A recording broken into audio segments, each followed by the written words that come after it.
Je ne sais pas pour vous, hein, mais il y a des choses qui sont essentielles dans l'évolution de toute personne, dans l'amélioration de notre psychologie, dans l'amélioration de notre manière de nous tenir en société, dans la manière de pouvoir rester avec notre prochain.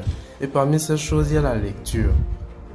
Donc, je ne sais pas, moi je ne suis pas un grand dévoreur de livres, mais au moment où j'ai vu que c'était nécessaire dans ma vie, je me suis donné.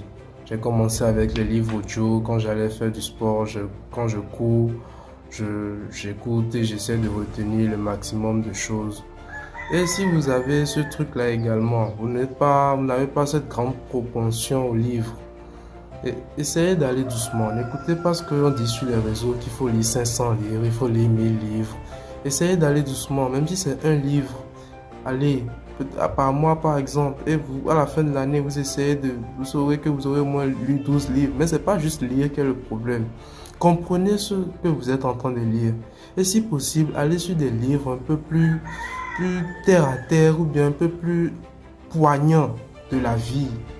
Allez sur des livres de développement personnel, allez comprendre par exemple le fonctionnement de l'homme, le fonctionnement des relations amoureuses, le fonctionnement d'un business, le fonctionnement de la vie politique. C'est un livre qui sont un peu plus poignants de notre vie de tous les jours.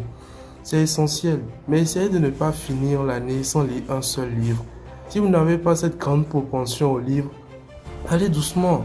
Vous pouvez partir sur un livre, je sais pas, même 6 livres par an, c'est pas grave. Mais faites doucement. Pensez-y, Sergio Pereira